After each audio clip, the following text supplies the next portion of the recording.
Students, यहाँ पर हम इलेक्ट्रोकेमिकल सीरीज की अनदर एप्लीकेशन देखेंगे and that is reaction of metals with dilute acids. हम देखेंगे मेटल्स किस तरह से डाइल्यूट एसिड्स के साथ रिएक्ट करती हैं। बेसिकली हम यहाँ पर रिएक्शंस नहीं देखेंगे बल्कि हम इलेक्ट्रोकेमिकल सीरीज की मदद से ये देखेंगे कि क्या किन मेटल्स की टेंडेंसी होती है कि वो डाइल्यूट एसिड्स के साथ रिएक्ट करें। इसके लिए हम जनरली फर्स्ट ये देखेंगे कि यहाँ पर डाइल्यूट एसिड्स या एसिड्स जो होते हैं वो क्या देते हैं, सोल्यूशन में हमारे पास हाइड्रोजन आयंस देते हैं, ठीक है। और हमारे पास दूसरी तरफ होंगी मेटल्स जिनको हम रिप्रेजेंट कर देंगे कुछ इस तरह से कि कैपिटल एम से हम मेटल्स को रिप्रेजेंट कर देंगे, ठीक है। अब देखिए यहाँ पे अगर हम कर देंगे मेटल्स का रिएक्शन हो हाइड्रोजन आयन से तो हमारे पास क्या आना चाहिए, हमारे पास यहाँ पर बन जाना चाहिए कि मेटल्स तो इलेक्ट्रॉन लूज कर देना पसंद करती हैं, तो मेटल का बन जाना चाहिए मेटेलिक केटाइन, ठीक है। और हाइड्रोजन की जगह हमारे पास यहाँ पे हाइड्रोजन गैस लिबरेट होनी चाहिए, ठीक है, इस तरह से। वो जो इलेक्ट्रॉन मेटल जो है वो इलेक्ट्रॉन लूज करेगा, ठीक है, जिस तरह से यहाँ पर हम ऐसे शो करते हैं कि मेटल इलेक्ट्रॉन लूज करके हाइड्रोजन आयन को दे देगा और हाइड्रोजन आयन क्या बना लेगा, हाइड्रोजन आयन जो है वो आगे बना लेगा हाइड्रोजन का एटम, और एक और हाइड्रोजन का एटम जब मिलेगा तो ये क्या बना लेंगे, हाइड्रोजन गैस बन जाएगी हमारे पास, ठीक है, इस तरह से। और ये मेटल जो है जब इसने इलेक्ट्रॉन लूज किया तो इसने क्या बना लिया है, मेटेलिक केटाइन बना लिया है, ठीक है। तो इसको हमने क्या किया, इक्वेशन की फॉर्म में, जो जनरल इक्वेशन की फॉर्म में यहाँ पे रिप्रेजेंट किया वो कुछ इस तरह से किया, ठीक है। यहाँ पर हमने ऐसे रिप्रेजेंट कर दिया है, ठीक है ना। और यहाँ पे भी हम पॉजिटिव साइन लगा देते हैं। ये एक हमने कुछ इस तरह से लिखी हुई है, वर्टिकल फॉर्म में हमने इक्वेशन को रिप्रेजेंट कर दिया, जनरल इक्वेशन को, ठीक है, फॉर आवर अंडरस्टैंडिंग, ठीक है, इस तरह से किया। अब यहाँ पर इसको चाहे तो चले बैलेंस भी कर देते हैं। एक मेटल है यहाँ पर, एक मेटल, लेकिन हाइड्रोजन 2 है तो यहाँ पे 2 लगा देते हैं, ठीक है। फिर हमें यहाँ पर भी 2 लगाना पड़ेगा और फिर उसकी वजह से यहाँ पर भी 2 लगाना पड़ेगा ताकि हम चार्ज को भी बैलेंस कर दें। अब ये जो हमारे पास यहाँ पे इक्वेशन आ रही है इसके अकॉर्डिंग हम देख रहे हैं कि मेटल को क्या करना है, इलेक्ट्रॉन लूज कर देना ताकि वो क्या बनाए, मेटेलिक केटाइन बनाए, और उसका इलेक्ट्रॉन हाइड्रोजन आयन ने गेन किया और हाइड्रोजन गैस बनाई है। ये टेंडेंसी हम देखेंगे। और हम इलेक्ट्रोकेमिकल सीरीज की मदद से अगर देखें तो उसके इलेक्ट्रोकेमिकल सीरीज पे चले जाते हैं। ये हमारे पास इलेक्ट्रोकेमिकल सीरीज आ गई जिसको हमने रिडक्शन पोटेंशियल की बेसिस पे, यानी on the basis of decreasing reduction potential, हमने क्या किया हुआ है, इसको अरेंज किया हुआ है इन एलिमेंट्स को। इनमें से हम कौन से एलिमेंट्स देखेंगे, यहाँ पर हम देखेंगे मेटल्स, जस्ट मेटल्स की बात करें क्योंकि हम मेटल्स का रिएक्शन देख रहे हैं किसके साथ, एसिड्स के साथ, और वो भी डाइल्यूट एसिड्स के साथ, यानी ऐसे एसिड्स जिनमें हम देखते हैं कि हमारे पास सॉल्वेंट यानी कि वाटर ज्यादा होगा और हमारे पास जो एसिड होगा वो हमारे पास उसकी उस एज सोल्यूट जो है वो कम मिकदार में होगा, बहुत कंसंट्रेशन उसकी ज्यादा नहीं होगी वाटर में, ठीक है, या सोल्यूशन में। अच्छा, यहाँ पर देखिए ये हमने जो हाईलाइट की हुई है और हमने ग्रीन से इनके बारे में लिखा हुआ है, ये हमारे पास कौन सी वाली मेटल्स आ रही है, यहाँ पे हमारे पास इनको हम कहते हैं क्वाइनेज मेटल्स, और ये है गोल्ड है, देन सिल्वर है और ये कॉपर, इनको हमने शो किया हुआ है और इनके आगे हमने ग्रीन एस्टेरिस्क्स लगाए हुए हैं, ठीक है। अब ये देखिए ये कौन सी मेटल्स हैं, ये जो है वो लीस्ट रिएक्टिव मेटल्स होती हैं क्योंकि इनके रिडक्शन पोटेंशियल बहुत हाई होता है। मेटल्स की प्रॉपर्टी होती है कि वो इलेक्ट्रॉन लूज कर देती है और उनकी कैरेक्टरिस्टिक प्रॉपर्टी आ जाती है, वही इनकी केमिकल रिएक्टिविटी को डिफाइन करती है, ठीक है।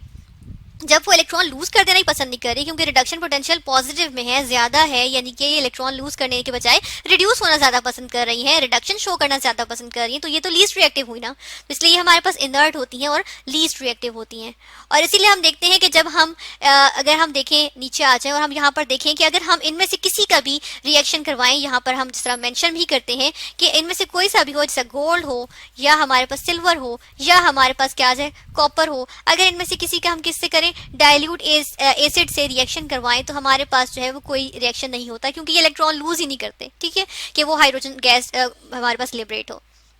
ठीक है। तो ये हमारे पास कौन सी आ गई, यहाँ पे हम फर्स्ट ऑफ ऑल मेंशन करेंगे कि ये हमारे पास आ गई थी, हमने बात की थी क्वाइनेज मेटल्स की, हम ग्रीन से ही लिख देते हैं क्योंकि ऊपर हमने ग्रीन से मेंशन किया था, ठीक है। तो इनकी हमने यहाँ पर बात कर ली, ये हमारे पास आ गई क्वाइनेज मेटल्स की बात आ गई, ठीक है। अच्छा, इनके एक्सट्रीम पे हमारे पास आ जाती है वो जो इलेक्ट्रोकेमिकल सीरीज के बिल्कुल नीचे मौजूद हैं। ये वाले जो मेटल्स हैं इनके बारे में देखते हैं कि ये हाईली रिएक्टिव मेटल्स हैं क्योंकि हमने डिक्रीजिंग ऑर्डर ऑफ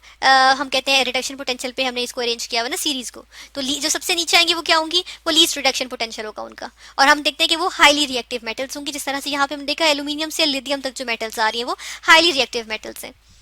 ऐसी मेटल्स क्या करती हैं, ये हम देखते हैं कि ये फौरन से रिएक्ट कर जाती है डाइल्यूट एसिड्स के साथ भी। जिस तरह से यहाँ पर अगर हम देखें, यहाँ पर हम बात करेंगे किसकी, हाईली रिएक्टिव मेटल्स की बात करेंगे, हम यहाँ पर मेंशन भी करते हैं कि यहाँ पे हम किसकी बात कर रहे हैं, हाईली रिएक्टिव मेटल्स की। जिस तरह से यहाँ पर हमारे पास क्या आ गया, लिथियम आ गया, ठीक है, जिस तरह से हमारे पास यहाँ क्या आ गया, मैग्नीशियम आ गया, और कौन से आ गए हमारे पास यहाँ कैल्शियम आ गया, इवन हमारे पास सोडियम आ गया या पोटेशियम आ गया, और हमने देखा था लिथियम एल्यूमिनियम भी आ जाता है। तो ये हमारे पास क्या करती हैं, जब ये हाइड्रोजन आयन से रिएक्ट करती हैं तो ये हमारे पास क्या दे देती हैं, ये हाइड्रोजन गैस लिबरेट करती हैं। ठीक है, हाइड्रोजन गैस लिबरेट होती है और ये हम देखते हैं कि डाइल्यूट एसिड से भी रिएक्ट कर जाती हैं। ठीक है, इसके बाद हम आ जाते हैं, हमारे पास थर्ड टाइप आ जाती है जो कि हम यहाँ पर मेंशन देख रहे हैं, और वो है इंटरमीडिएटली रिएक्टिव मेटल्स। अब मीडियम रिएक्टिव या इंटरमीडिएटली रिएक्टिव मेटल्स जो हैं, जिस तरह से लेड आ गई, टिन आ गया, निकल है या आयरन है, क्रोमियम, जिंक, ये जो हमारे पास आ जाती हैं, इनके बारे में हम देखते हैं। ये एसिड्स के साथ रिएक्ट तो करती हैं, लेकिन डाइल्यूट एसिड्स के साथ इतनी आसानी से ये रिएक्ट नहीं करती हैं। ठीक है,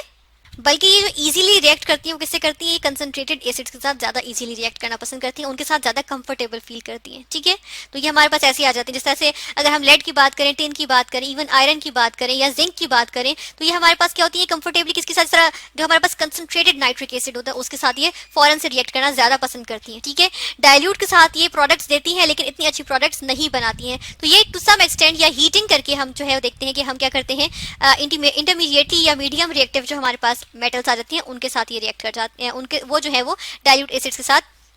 हीटिंग के साथ ये रिएक्ट कर जाती है। तो हम देखते हैं कि जब हम कहते हैं मीडियम रिएक्टिव मेटल्स, तो इनके बारे में हमने यहाँ पर क्या देखा कि हम देखते हैं कि ये जिस तरह से हमारे पास आ गया जिंक आ गया, या हम कह रहे हैं कौन सा टिन कह रहे हैं। ठीक है, इसी तरह हम यहाँ पर किसकी बात करें, हम लेड की बात कर रहे हैं, तो हम इनके बारे में क्या कह रहे हैं कि हमारे पास हाइड्रोजन आयंस के साथ रिएक्ट करती है, लेकिन ये इतना फास्ट नहीं होता, हम कहते हैं स्लो होता है। समटाइम्स हमें क्या करना पड़ता है, हीट भी करना पड़ता है। तो हम कहते हैं कि हमारे पास क्या होता है, हाइड्रोजन गैस जो है वो लिबरेट होती है। ठीक है, तो इस तरह से हमने देखा कि कौन सी मेटल्स होती हैं जो डाइल्यूट एसिड्स के साथ रिएक्ट करती हैं और कौन सी मेटल्स जो हैं वो डाइल्यूट एसिड्स के साथ रिएक्ट नहीं करती, लेकिन हमने किस बेसिस पे देखा है, on the basis of electrochemical series.